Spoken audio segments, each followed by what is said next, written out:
There seems to be a common challenge among viewers of this channel in that they struggle to understand or struggle to cope with the choice of partner that their narcissistic ex either discards them for or runs to after they've ended the relationship themselves. And I think that seems to be causing a problem with people recovering, and that it causes that kind of cognitive dissonance around those choices and the person that narcissist has picked and what that meant for their relationship and who they thought they were. I understand that quite clearly, although I think it can be a little bit tricky because there's a little bit of arrogance in that kind of way of thinking, but I think it's valid in a lot of points. So if I take my own example, I can actually look at the person that my ex chose and see it as an upgrade. This person's younger than me, they're more educated than me, they're likely to be more intelligent than me.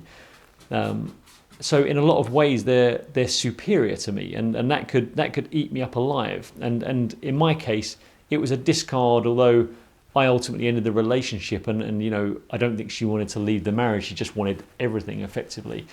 But I don't view it as an upgrade. I view it ultimately as a more secure source of supply.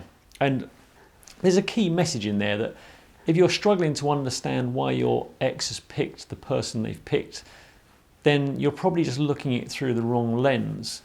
So the important thing to remember is that the narcissist isn't like anyone that's healthy and normal.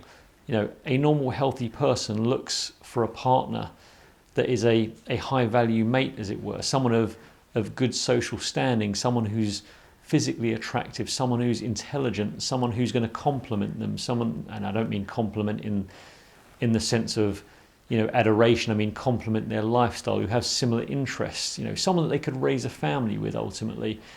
Whereas a narcissist is ultimately looking for someone who's going to idolize them, someone who's going to make them feel important, someone who's going to give them that feeling of adoration that they were always lacking, and they are always lacking. So they're not looking for the same currency. They don't value the same currency as a normal person looking for a healthy relationship. So there's some comfort in that if you're questioning why they've picked the person they've picked, you probably just don't understand how much of a good supply this person is. Maybe better than us. So actually what may appear to be a downgrade to us may be an upgrade to the narcissist. It's kind of like, someone moving from liking good coffee to going on some really good heroin, and you're like, wow, I didn't see that coming. And it's like, well, maybe they're always looking for that stimulant, and they just finally found out that heroin was much stronger than coffee. And all that time you thought you were just coffee lovers, but actually all that time this person was really a drug addict. So it's a different need and a different requirement. And when I look at my own situation and why I don't see it as an upgrade, although in many terms it could be. I've never spoken to my ex's new partner, and part of that I think is deliberate. And the narrative I've been told, although I do believe it, because I tried to make contact a number of times, and I've never had any response via text message, telephone conversation, email, definitely not a face-to-face kind of conversation. So from what I understand, my ex's new partner is very kind of socially awkward. Suggestions of them being on the Asperger's kind of scale, on the Asperger's spectrum, on the autistic spectrum, definitely very non-confrontational and pretty much a loner, effectively like a computer nerd, as it were.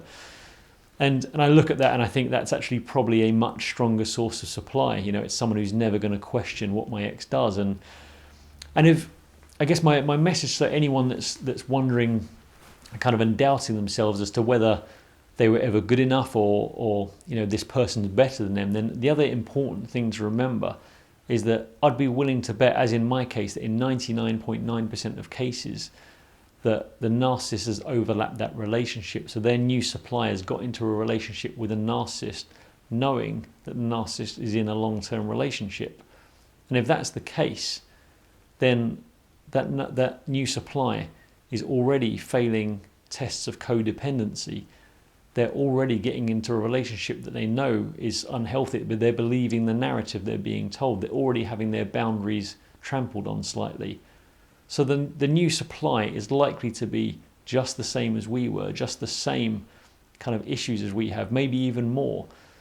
So in effect, it's not it's not a downgrade, it's not an upgrade, it's just a replacement. And I say it may just be a more stable source of supply. It may just be something that they need temporarily because they've got nowhere else to go, and it may be that there are multiple sources of supply.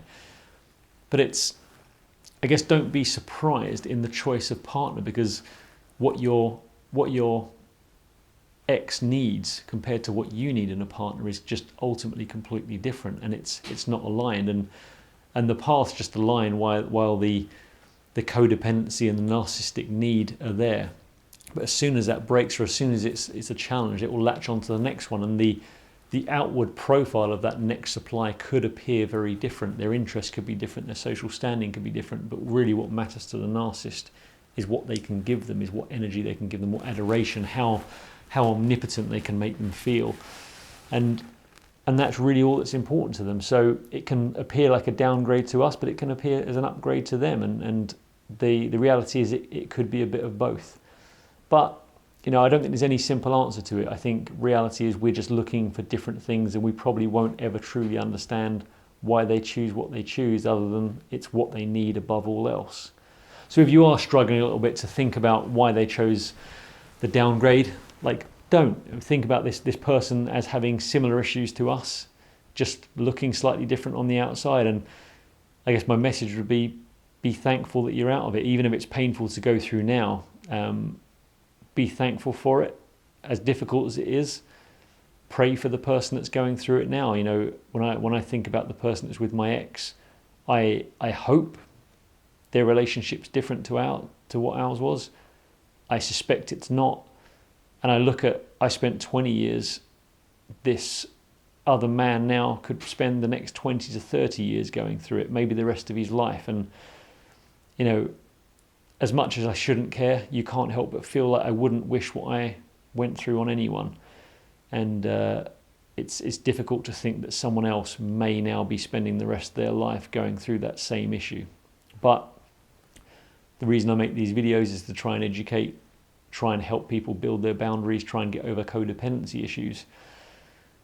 Maybe he'll see one of these videos one day if he is going through that. Maybe he'll reach out, or maybe they won't. So there's not much I can do other than try and spread the message and help people try and avoid getting into toxic relationships in the future.